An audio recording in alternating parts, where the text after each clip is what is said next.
რეფორმები და საერთაშორისო საგანმანათლებლო კვლევები. სანდო, ობიექტური და აქტუალური ინფორმაცია.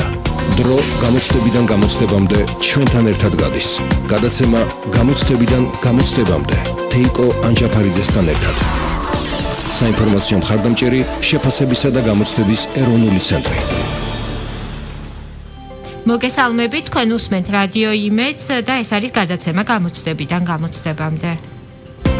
გადაცემა გამოცდებიდან გამოცდებამდე თეიკო ანჯაფარიძესთან ერთად. დღეს დაიწყო რეგისტრაცია ერთიანი ეროვნული გამოცდებისათვის. წელს გარკვეული სიახლე არის თავად რეგისტრაციის პროცედურაში.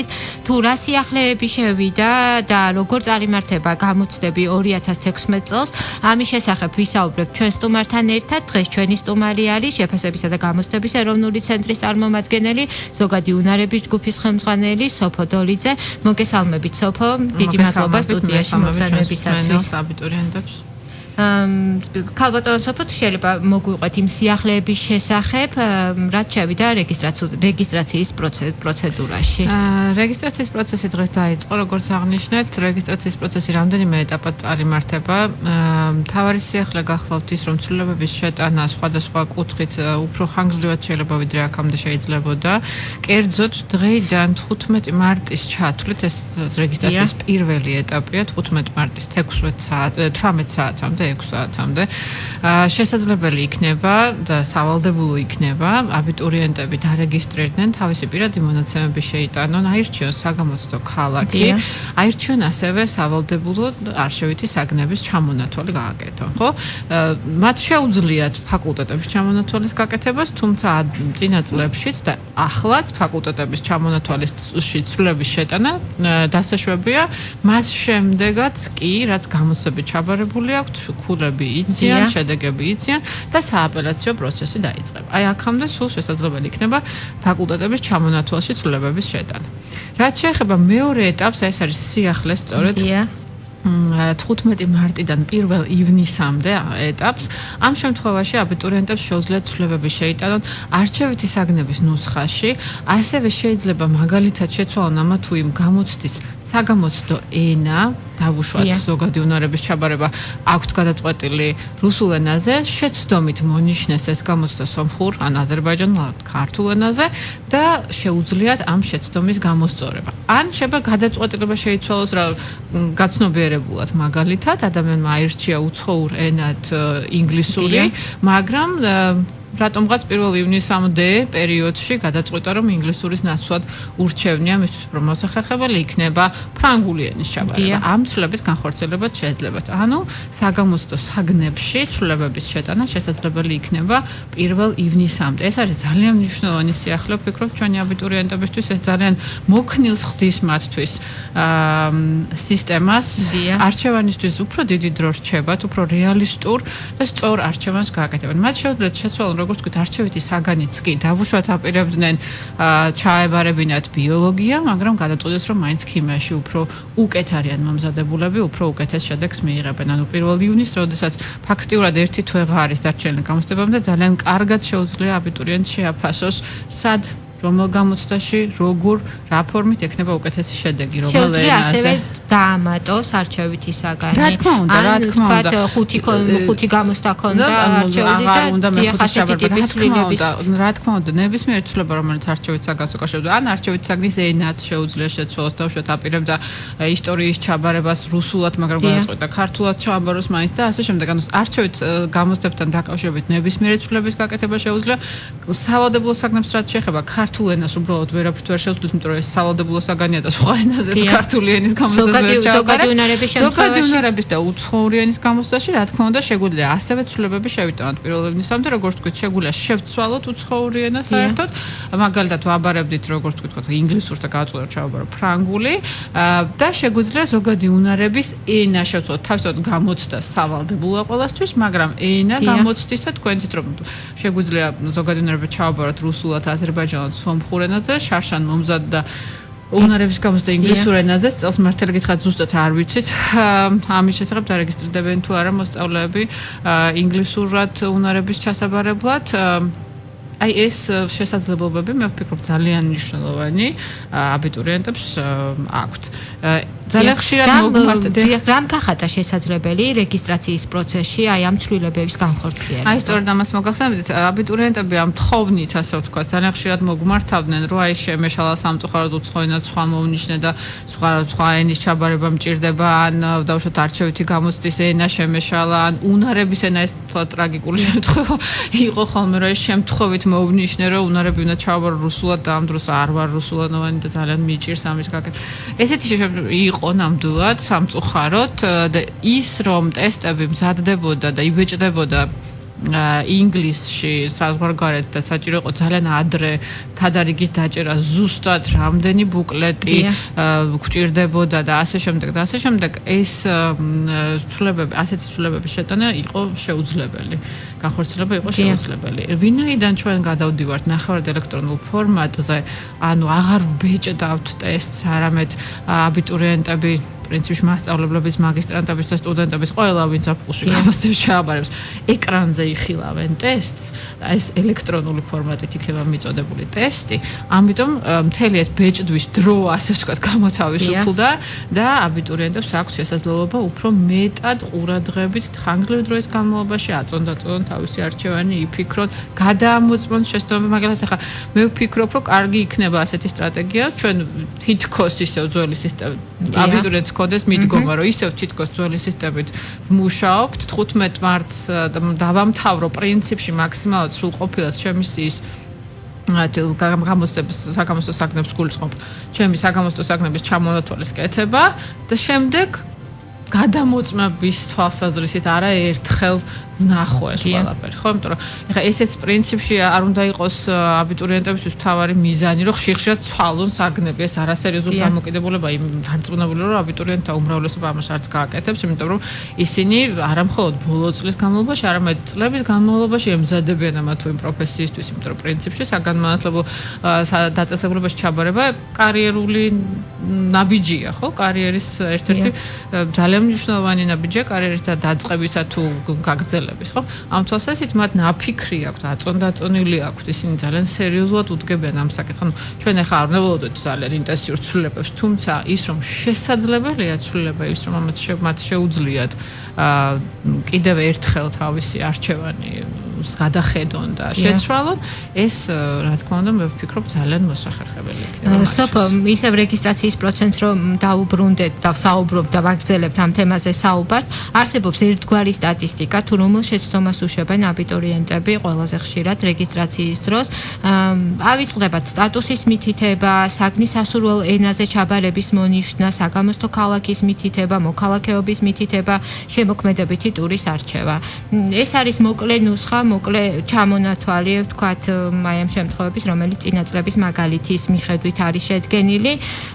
აი თქვენი აზრით, აი ეს სიახლე დაიცავს თუ არა აბიტურიენტს გარკვეული ტიპის შეცდომისაგან, თქვენ ძალიან ნათლად ისაუბრეთ, თუ როგორ მიეცით პრინციპში რეკომენდაცია რჩევა აბიტურიენტებს, თუ როგორ ისარგებლონ, როგორ გამოიყენონ მათ ეს შესაძლებლობა, მაგრამ კიდევ ერთხელ რომ გავამახვილოთ ყურადღება, რას მიაქციონ? ხო, განსაკუთრებით ალბათ სპეციფიკურად შეცდომების თვისობრიობის გათვალისწინებით, ხო? ხა ყველაზე ტრაგიკული შეცდომა მაგალითად არის ის, რომ შემოქმედების ნებისმიერი შეცდომის დროს უკაცრავად ის რეგისტრაცია ჩაითვლება, ანუ დასრულებას გულისხმობ უკვე საბოლოო ეტაპს, თუ აი ამ რომელიმე შეცდომის შემთხვევაში, რაც მე ჩამოვთვალე, აბიტურიენტი ვერ გაივლის, ხო, სრულფასოვან რეგისტრაციას, შესაბამისად ის ვერ ჩააბარებს ერთიან ეროვნულ გამოცდას. რა თქმა უნდა, მაგალითად სრულად ტრაგიკულია, თუ კი დაგვაუწყდება შემოქმედებითი ტურის მითითება და ჩავაბარეთ მხოლოდ სამ სავალდებულო საგანს, მეტი არაფერი არ გვექნება ჩაბარებული, შემოქმედებით ტურზე არ ვიქნებით გასული, ეს ნიშნავს, რომ ჩვენ ვერ აღმოჩნდებით ვერცერთ უმაღლეს სასწავლებელში. ეს ავტომატურად ნიშნავს, რომ არასწორად წარმართეთ მთელი პროცესი პირველი ნაბიჯიდანვე. საგამოცდო ქალაქის მიუთითებლობა სრულად შეუძლებელია, რადგანაც ქალაქი და სხვათა შორის აი ეს ის კომპონენტია, რომელიც 15 მარტის შემდეგ არ ექვემდებარება ცვლილებას, ჩვენ საგამოცდო ქალაქს ვაფიქსირებთ 15 მარტამდე და ეს იქნება საბოლოო ჩვენი გადაწყვეტილება. ეს ძალიან მნიშვნელოვანი უნდა გაითვალისწინონ აბიტურიენტებმა, რომ საგამოცდო ქალაქის შეცვლის შესაძლებლობა არ ექნებათ, ამიტომ ძალიან ყურადღებით უნდა მოეკიდონ ამ საკითხს და ეს მნიშვნელოვანია. ძალიან კარგია ის რომ სისტემა მათ აწვდის უკავშირს იმასთან დაკავშირებით რომ ბავშვთ რეგისტრაცია წარმატებით იქნა გავლილი ან ცვლილება წარმატებით იქნა განხორციელებული ეს ასეთი ვთქვათ მოკლე თუნდაც მაგრამ შეტყობინებები რომელსაც ისინი იღებენ არის მათთვის გზამკვლევი როგორ უნდა მოიქცნენ შემდეგ ხო თუ კი ერთი ეტაპი სწორად დაასრულეს შეუძლია გადავიდეთ მეორე ეტაპზე თუ ვერ დაასრულეს ეტაპი თუ კი არ განხორციელა თუ კი არ მიიღეს შეტყობინება რომ რეგისტრაცია წარმატებით განხორციელდა ესე იგი მათ რაღაც ხარვეზი აქვთ უნდა მიუბრუნდნენ თავის მონაცემებს და დეტალურად ვთქვათ ატესტატი მოიპოვეს თუ ექსტერნად დაასრულეს სწავლა თუ ვთქვათ რა ან შეიძლება სტუდენტი არის ამ შემთხვევაში ყველაფერი ძალიან ყურადღებით და დეტალურად არის მისათითებელი რაც შეეხება ენის აი ამ ტიპის შესწავლას როდესაც ენა ეშლებათ საგამოცდო ან ეს ეხლა უკვე აღარ არის მტკივნეული იმიტომ რომ 15 მარტის შემდეგ 1 ივნისამდე ამას კიდევ ერთხელ გადაამოწმებენ და კიდევ ერთხელ ნახავენ თუმცა იმედი გვაქვს რომ აღარ იქნება შემთხვევა 1 ივნისის შემდეგ კიდევ ვიღაცას მოუნება დავშოთ საგამოცდო საგნის დამატება ან ენის შეცვლა ეს იმედი გვაქვს რომ დღეიდან 1 ივნისამდე ძალიან დიდი დრო არის ასეთი გადაწყვეტების მისაღებად და 1 ივნისიდან 1 ივლისამდე როცა სავარაუდოდ ამ გამოცდების ესწრება ძალიან ცოტა დროა იმისთვის რომ ახალი საგნები და ახალი ენები ავირჩიოთ ამიტომ იმედი მაქვს რომ აბიტურიენტები ძალიან დაფიქრებით და ყურადღებით გააკეთებენ. რაც შეეხება საგანმანათლებლო პროგრამებისა და უმაღლესი სასწავლებლების არჩევას. მათი შეცვლა თუ არჩევა აბიტურიენტებს სააპელაციო განაცხადების მიღების დასრულებამდე შეეძლებათ. ეს შეუძლიათ მიუთითონ რაოდენობა, ანუ ეს ყველაფერი შენარჩუნებულია, რაც ვთქვათ 2015 წელს და კიდევ ერთი მნიშვნელოვანი საკითხი აბიტურიენტებს აინტერესებთ, რითი იქნება მზღავნელო საკუთარი რეიტინგული სიის შედგენისას. ხო, ეს სხვა შორის მე ვფიქრობ, რამდენიმე წელია უკვე ამას ვაკეთებთ და ძალიან მნიშვნელოვანია, რომ აბიტურიენტებს შეუძლიათ რეიტინგული ჩამონათვალი ფაკულტეტებისა შეცვალონ, მას შემდეგ რაც იციან თავის შედეგები, ანუ შესაბამისად არჩევანი ბევრად უფრო რეალისტურია, ბევრად უფრო დასაბუთებულია, რატომ გადავწყვეტოთ, თქვა პირველ ადგილას ჩამეწერა ისეთი ფაკულტეტი, რომელიც ძალიან მოთხოვნადი, რომელსაც ძალიან დიდი კონკურსია, იმიტომ რომ შესანიშნავი შედეგები მაქვს გამოსდებს, ხო? ეს შესაძლებლობა მათ ჰქონდათ, რჩებათ ეს შესაძლებლობა რა თქმა უნდა ძალიან ხშირად არის ხოლმე შეკითხვა საერთოდ მივუთითო რამე დავუშვათ დღესვე ან ხვალვე გავდივარ რეგისტრაციას ხო 15 მარტამდე აუცილებელია რომ მივუთითო ფაკულტეტი არ არის აუცილებელი ყოველთვის შეგვიძლია რომ მივუთითოთ მხოლოდ ერთი ან საერთოდ არ მივუთითოთ თავიდან არაფერი ანუ თქვენ გულისხმობთ ძირითად ეტაპს გულისხმობ რა თქმა უნდა 15 მარტამდე ეტაპს გულისხმობ ხო აუცილებელია რომ 20 ფაკულტეტი მივუთითო არ არიან შეზღუდული ფაკულტეტების რაოდენობაში ესეც უნდა გაითვალისწინოთ იცით რა ძალიან მნიშვნელოვანი რამ რაც ჩვენ გვაკლია არის ჩვენ არ ვეცნობით ინსტრუქციებს კარგად. ვებგვერდზე ყოველთვის არის გამოქვეყნებული ცნობარი იმ წლისთვის, როცა არის გამოცდები 2016 წლისთვის. იქ დეტალურად არის აღწერილი პროცესი. ზუსტად მითითებულია, რომ არჩევანის რაოდენობა შეუზღუდავია, შეიძლება მიუთითოს 3 ფაკულტეტი და თუ ეს ჩემი სურვილია, არაფერს არ დავაშავებ, ამით შემიძლია მიუთითო 23 ფაკულტეტი და ასევე ამაში ვარ თავისუფალი, ხო? ეს ყველაფერი არის, ვფიქრობ, ძალიან მნიშვნელოვანი თვითონ ამოიკითხონ აბიტურიენტებმა. რა თქმა უნდა, ჩვენ მათ მაქსიმალურად შევეცდებით მივაწოდოთ ინფორმაცია ასეთი სახით, თქვა გადაცემა იქნება ეს თუ ღია კარის დღე იქნება თუ სხვა სახის შეხვედრა, მაგრამ მე ვფიქრობ მნიშვნელოვანი აბიტურიენტებმა ნელ-ნელა ისწავლონ თვითონ, წაიკითხონ, თვითონ დაარწმუნონ ინფორმაციის მოპოვება და გაანალიზება. დიახ, ხო, ეს ის უნარია, რომელსაც ზოგადი უნარების გამოცდა. ზოგადი უნარების გამოცდაზე ჩვენ აუცილებლად ვისაუბრებთ გადაცემის მეორე ნაწილში, ახლა გადაცემაში რეკლამის დროა და რეკლამის შემდეგ ჩვენ ისევ დავბრუნდებით პირდაპირ ეთერში. გადაცემა გამოცდებიდან გამოცდებამდე თეიკო ანჯაფარიძესთან ერთად. ბრუნდებით პირდაპირ ეთერში, ეს არის გადაცემა გამოცდებიდან გამოცდებამდე, მე გადაცემის წამყვანი თეიკო ანჯაფარიძე ვარ. დღევანდელი გადაცემის მთავარი თემა არის რეგისტრაცია ერთიანი ეროვნული გამოცდებისათვის. რეგისტრაცია დღეს დაიწყო, წელს გარკვეული სიახლე შევიდა ამ პროცესში, რეგისტრაცია 3 ეტაპად ჩატარდება და ძირითად ეტაპზე, რომელიც 9 თებერვალს დაიწყება და 15 მარტის 18 საათამდე გაგრძელდება აბიტურიენტებს პირადი მონაცემების შეტანა, საგამოცდო ქალაქის არჩევა და ჩასაბარებელი საგნების მითითება შეეძლებათ. შემდგომ ეტაპზე აბიტურიენტი ვეღარ შეცვლის საგამოსტო ქალაქს, თუმცა 1 ივნისამდე შეეძლება მითითებული არჩევითი საგნისა და ენის შეცვლაც. დღეს ჩვენი გადაცემის სტუმარი არის შეფასებისა და გამოცდების ეროვნული ცენტრის წარმომადგენელი, ზოგადი უნარების ჯგუფის ხელმძღვანელი სოფო დოლიძე. გადაცემის პირველ ნაწილში ჩვენ ვისაუბრეთ რეგისტრაციაზე, რა თქმა უნდა, დღეს არის ეს ჩვენთვის მთავარი და ძირითადი თემა. სოფო, ჩვენ საუბრობდით აბიტურიენტის რეიტინგულ სიაზე, გარკვეული რეკომენდაციები რომ ისეთ მათ. დეხათ მნიშვნელოვანია ძალიან სწორად გავაკეთოთ არჩევანი, სად გსურს რომელ ფაკულტეტზე გსურს სწავლის გაგრძელება. ეს არის არსებითი, იმიტომ რომ მას შემდეგ რაც შედეგები გვექნება, სწორედ ფაკულტეტების ჩამონათვალის მიხედვით ხდება აბიტურიენტების ჩარიცხვა ამა თუ იმ სასწავლო მიმართულებაზე. მთავარი ინსტრუქცია, ასე ვთქვათ, მთავარი რეკომენდაციაც არის ის, რომ ადამიანებმა უნდა გადაწყვიტონ, სად უნდათ ყველაზე მეტად სწავლის გაგრძელება. ხო, უნდათ არ უნდა იყოს ფანტასტიკის სფეროდან, არამედ უნდა მათ შეუძლიათ რეალისტური არჩევანის გაკეთება, რადგანაც პრინციპში ეცოდინებათ უკვე ქულები და მას შემდეგაც კი რაც იციან საკუთარი შედეგი შეუძლიათ შეცვალონ რეიტინგული ჩამონათვალი. აბიტურიენტებმა პირველ რიგში უნდა იხელმძღვანელონ თავისი სურვილით. რა არის მათთვის მნიშვნელოვანი საჭირო მიმართულება, რომელიც უმაღლესი სასწავლებელი არის მათთვის პრიორიტეტული, ეს უნდა იყოს წამყვანი რეიტინგული სიის, ასე ვთქვათ, გაკეთებისას. ძალიან ხშირად აქვთ ხოლმე ასეთი შეკითხვა, რომ დავწეროთ ცოტა რაოდენობის ფაკულტეტი, დავუშვათ 2-3 ცალი მხოლოდ. რა მოხდება? ეს რა თქმა უნდა მათი გადაწყვეტილება, არაფერი არ მოხდება იმ თვალსაზრისით, რომ პროცედურულად ისინი არაფერს არ დაარღვევენ, მაგრამ მათ უნდა შეაფასონ ასევე რისკები, რამდენად არიან დარწმუნებულები, რომ ამ 2 თუ 3 ფაკულტეტზე ჩაირიცხებიან თავის შედეგების მიხედვით, ხომ არ არის უპრიანი მიუთითონ კიდევ უფრო მეტი ფაკულტეტი, რომ ჩარიცხვის შანსი მათი გაიზარდოს. აი ამ თვალსაზრისით უნდა იფიქრონ არა მხოლოდ იმაზე, რა უნდათ, არამედ რა იქნებოდა რეალისტური, სად აქვთ ჩაბარების შანსი უფრო მეტად. ჩვენ წლიდან წლამდე ვაქვეყნებთ ხოლმე იმ ვთქვათ ჩამონათვალს უფრო ვერ დავარქვათ, ასე ვთქვათ, ცხრილს, სადაც მოცემულია აბიტურიენტების არჩევანის მიხედვით ამა თუ იმ უმაღლესი სასწავლებლისა და ფაკულტეტის ასე ვთქვათ რეიტინგი პირობითად რომ ვთქვათ. ჩვენ გვაქვს მოცემული მაგალითად რომ ტექნიკური უნივერსიტეტის ამადან ფაკულტეტი, ესა და ეს ფაკულტეტი პირველი არჩევანით აირჩია 1000-მა თუ 10000-მა ადამიანმა, მეორე არჩევანით აირჩია 17000-მა და ასე შემდეგ და ასე. ამ ინფორმაციის ნახვა, რომელი ფაკულტეტებია ძალიან მოთხოვნადი, რომელი უმაღლესებია მოთხოვნადი, შეუძლიათ აბიტურიენტებს წლიდან წლამდე ჩვენს ვებგვერდზე. ამიტომ შეუძლიათ ამითიც იხელმძღვანელონ, როცა საკუთარ შანსებს განსაზღვრავენ. რა თქმა უნდა, არჩევანი უფრო დასაბუთებულია მას შემდეგ, რაც იციან შედეგები, საგამოსტო შედეგები და მათ შეუძლიათ საბოლოო სია გააკეთონ მას შემდეგ, რაც გაითვალისწინებენ თავის მიღწევა.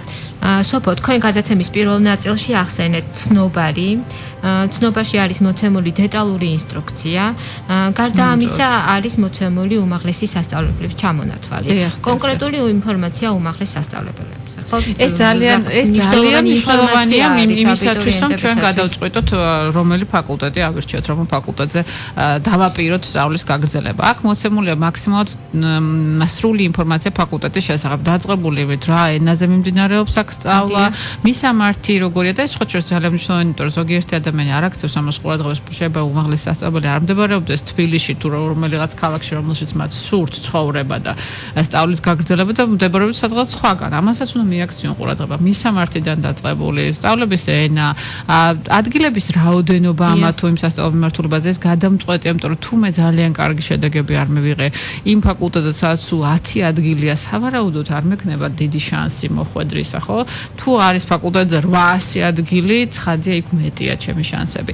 შესაბამისად, აი ეს გასათვალისწინებელია პრიორიტეტები ფაკულტეტების, რომელსაც ისინი გამოხატავენ ამა თუ იმ საგნისთვის კონკრეტული კოეფიციენტის მინიჭებით. მაგალითად, რა არის მნიშვნელოვანი ფაკულტეტის, რა წონას ანიჭებს ის ამა თუ იმ საგამოცდო საგანს. მისთვის მნიშვნელოვანია ქართული ენისა და ლიტერატურის გამოცდის კარგად ჩაბარება და მაღალი ქულა აქვს, თუ უფრო მნიშვნელოვანია დავუშვათ უცხოური ენა და თქვათ კოეფიციენტი მაღალი აქვს უცხოურ ენას, ხო, მაგალითად 4 და თქვათ ქართულს 2. ამ შემთხვევაში უნდა ვიცოდე, რომ თუ უცხოურ ენაში არ მაქვს ძალიან მაღალი შედეგი და უფრო მაღალი შედეგი ქართულში მაქვს, მეტი შანსი ისეთ ფაკულტეტზე მექნება, სადაც ქართულს აქვს მაღალი კოეფიციენტი და არა უცხოენას. ამ ყველაფრის გათვალისწინება ცხადია, სხვა შეიძლება სამწუხაროდ ხდება ხოლმე, როდესაც რეიტინგულ ჩამონათვალში გვაქვს ფაკულტეტები, რომლებიც ითხოვენ ამა თუ იმ არჩევით საგანს, ხოლო საგნების ჩამონათვალში, საგამოცდო საგნებში ის საგანი არ შეგვაქვს. ეს ნიშნავს, რომ ის ფაკულტეტი ავტომატურად ამოვარდება, ჩვენ ვერ ჩავირიცხებით იმ ფაკულტეტზე, იმიტომ რომ რა საგანსაც ეს ფაკულტეტი არჩევით საგნად ითხოვდა, ჩვენ ის არ ჩაგვიბარებია. ამიტომ ესეთი შესაბამისობები აუცილებლად უნდა გადავამოწმოთ. სოფო მსმენელი არის ხაზე, დიახ, გისმენთ თქვენ პირდაპირ ეთერში ხართ. მოგესალმებით. მოგესალმებით. ახლა გისმენთ და ასეთი აზრი მომივიდა, რომ ეს შეღავათები მაინც შეღავათებისთვის არის და მშობლისთვის უფროა ვიდრე სტუდენტისთვის და მე როგორც სტუდენტის დედა ასე შემოგეხმიანებით, რომ ძირითადად სპეციალობებს სტუდენტი ჩამოყალიბებული 10 წლის 12 წლის მანძილზე რა სპეციალობას ირჩევს, მაგრამ იქ არის ფინანსური მხარე. მაგალითად ჩვენ გვინდა იურიდიულზე და ჩავაბარეთ ფილოლოგიურზე ფასების გამო. ეს ერთი და აი სახელმწიფო კვლევები თუ ტარდება, რამდენადაა მოთხოვნადი სახელმწიფო მხრიდან დაფინანსება, აი მოთხოვნადი დარგების, სადაც ნაკლებია სპეციალისტები. იმიტომ რომ როგორც ფილოლოგის დედა გეუბნებით, რომ 60 დაამთავრა და აქედან 5 მუშაობს სპეციალობით და ესეც პრობლემაა ახლა რამდენად ეხება თქვენ სტუმარს არ ვიცი, მაგრამ ამ ხრი კვლევები თუ მიმდინარეობს და მივიღოთ ის კონტინგენტი და მაღალხარისხოვანი რაც ჭირდება ქვეყანას და არა ისეთი რომ აი 4 წელი დაკარგული იყოს და მე რაღაცა ეძებდნენ მადლობა. დიდი მადლობა კითხვისთვის. დიდი მადლობა ძალიან საინტერესო კომენტარისთვის და ძალიან საინტერესო შეკითხვისთვის.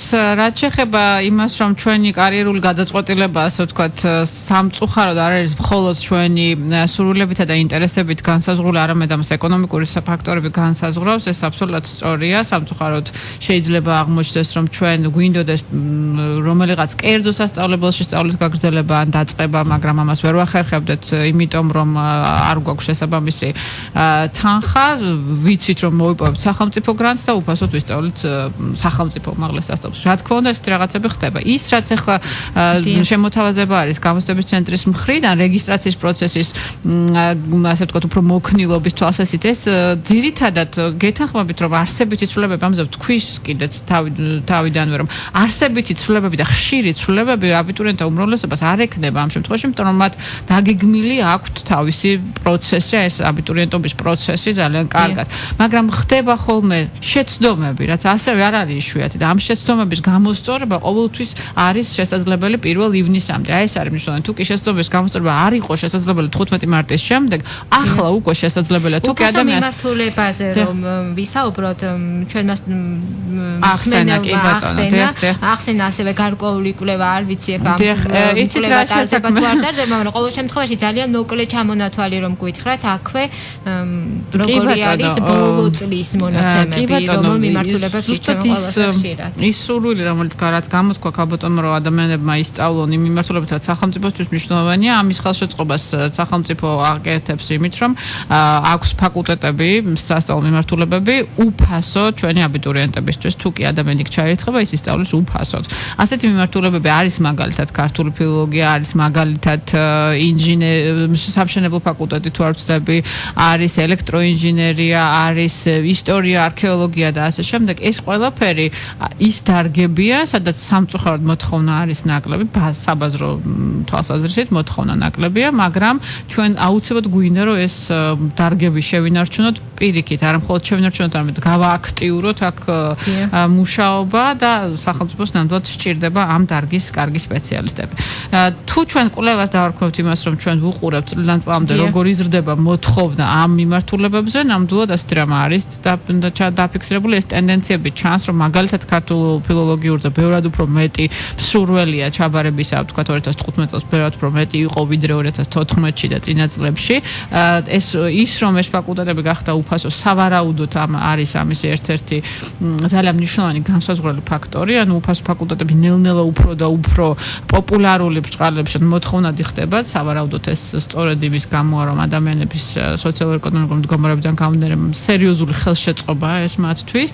თუმცა, რა თქმა უნდა, ვერც გამოცდების ცენტრი მით უმეტეს, იმიტომ რომ ეს მისი კომპეტენცია რა თქმა უნდა არ არის და პრინციპში ვერც განათლების სამინისტრო ვერ მოგცემს გარანტიას, რომ მას შემდეგ რაც ადამიანმა ისწავლა 4 წლის განმავლობაში ამ შემთხვევაში სახელმწიფოს რესურსებით დაიხარჯა მის განათლებად, რომ ის მაინც და მაინც ამ პროფესიით დასაქმდება და აქ ამ მიმართულებით გააგრძელებს თავის კარიერას, ამის გარანტი ვერავინ ვერ იქნება. ეს უბრალოდ უნდა თვითონ სახელმწიფომ აცნო და დასაქმების თვალსაზრისითაც უნდა იზრუნოს იმაზე, რომ ის დარგები, რომლებიც სასწავლოდ ავირჩიეთ და დავაფინანსეთ, შემდეგაც ვთქვათ დასაქმების შესაძლებლობებიც იქ შევთავაზოთ უფრო მეტი, უფრო მიმზიდველი, უფრო მაღალანაზღაურებადი თუ ეს მოხდება, მაშინ რა თქმა უნდა ადამიანებს ინტერესიც ექნებათ, რომ შეძენილი 4 წლიანი ცოდნა გამოცდილება სწორედ იგივე დარგში დახარჯონ, იგივე დარგს მოახმარონ და კიდევ უფრო განივითარონ.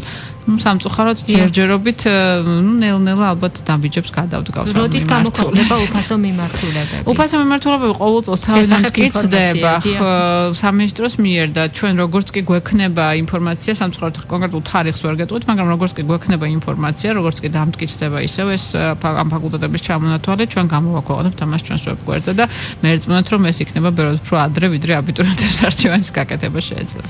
კიდევ ერთი სიახლე საგამოცდო ბარათებს ეხება, რომ გითხრათ, რა სიახლეზე არის აკაცაობა. ბარათებს მუდმივად ელოდნენ აბიტურიენტები ხან სკოლებში, ხან რესურს ცენტრებში, ხან სად და ხან სად.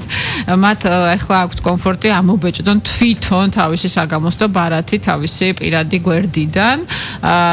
ეს კიდევ ერთხელ მისცემს მათ პასუხისმგებლობას აკისრებს, კიდევ ერთხელ შეამოწმონ ყველაფერი სწორად არის თუ არა ამ საგამოცდო ბარათზე. ამით როდესაც ამის ამობეჭდვას დააპირებენ, კიდევ ერთხელ ამოწმონ ყველაფერი სწორად მიუთითეს თუ არა ის საგნები არის თუ არა მითითებული, რომლებიც მათ აირჩიეს, ის ქალაქი, რომელიც მათ აირჩიეს და ასე შემდეგ და ასე შემდეგ. ამობეჭდვა შეუძლიათ თვითონ თავისი პირადი გვერდიდან, ვფიქრობთ, რომ ეს ძალიან კომფორტული იქნება, აღარსად მისვლა არ დასჭირდებათ ამის ასაღებად, აუცილებლად უნდა წარმოადგინონ ეს გამოცდაზე მოსვლის დროს პირადობის მოწმობასთან ერთად. პირადობის მოწმობაც არის არსებითი, ვქონდეთ თან და დოკუმენტები, ეს ორი დოკუმენტი აუცილებლად უნდა თან იქონიონ, როდესაც მოვლენ გამოცდაზე.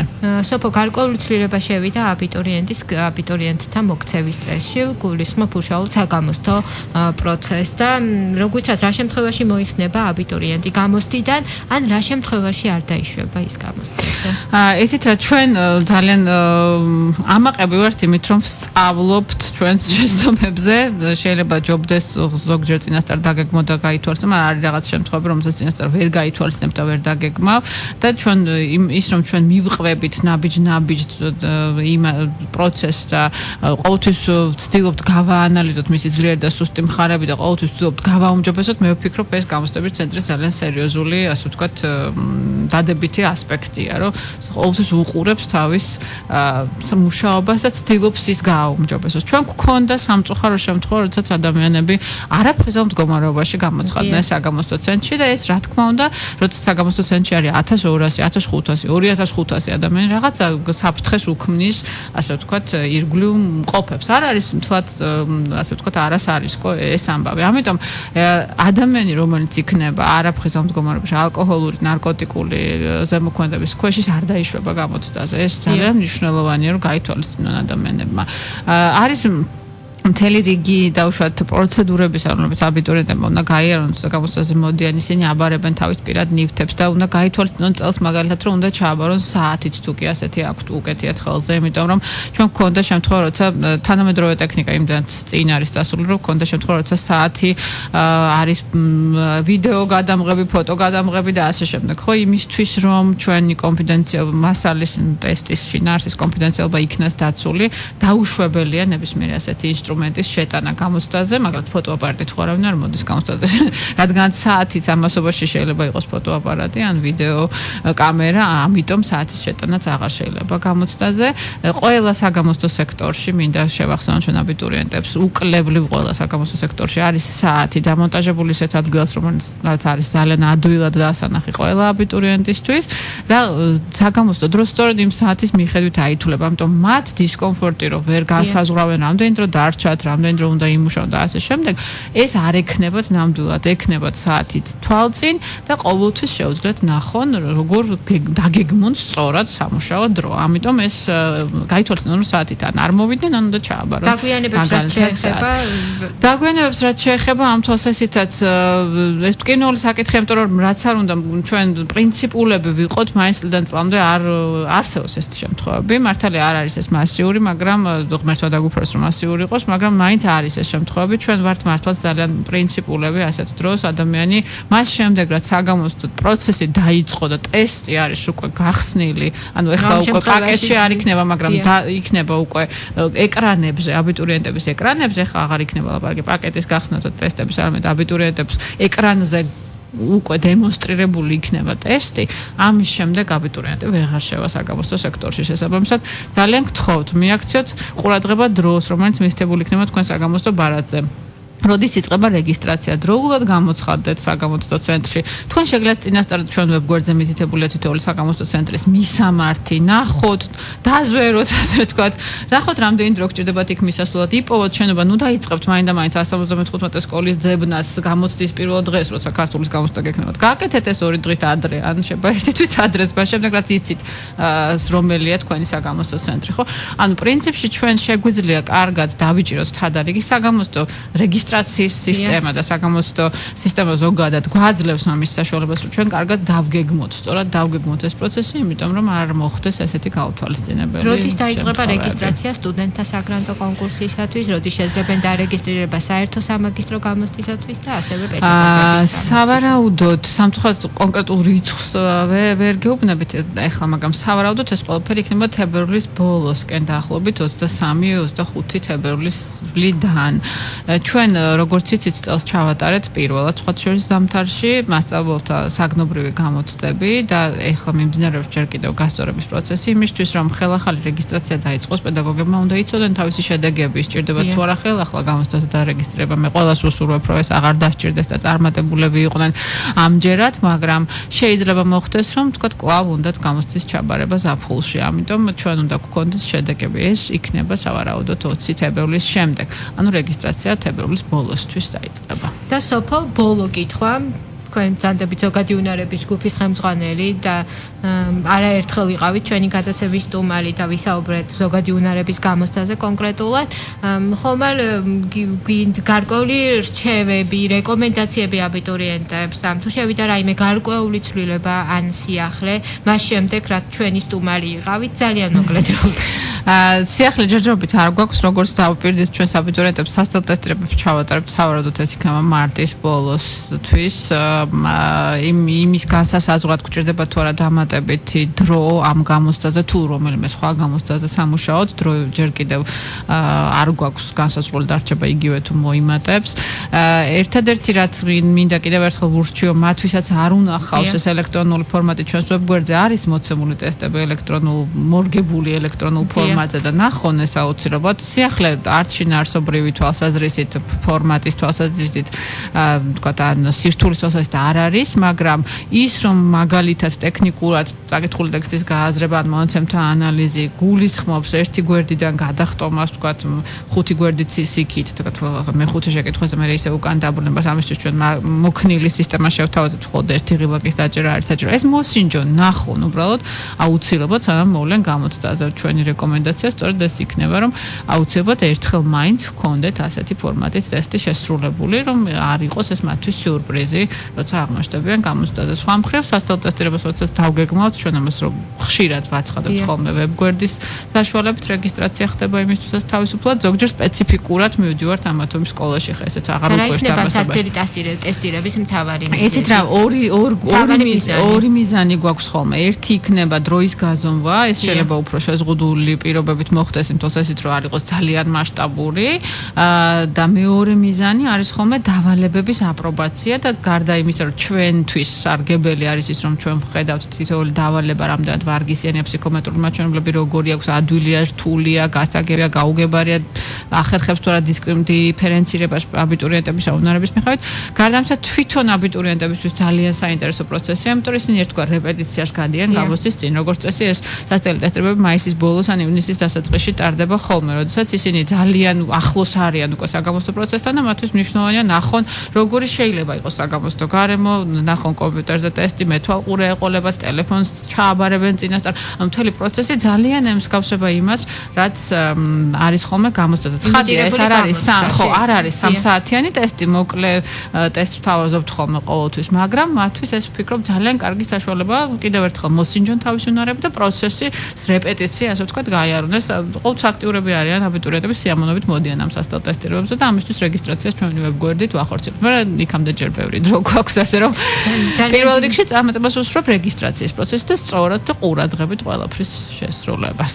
ძალიან დიდი მადლობა ამ მომწურავი პასუხებისათვის. მეც უსურვებ წარმატებას აბიტურიენტებს, ვუსურვებ ჩვენს მსმენელებს წარმატებულ კვირას და მომავალ სამშაბათამდე მშვიდობები.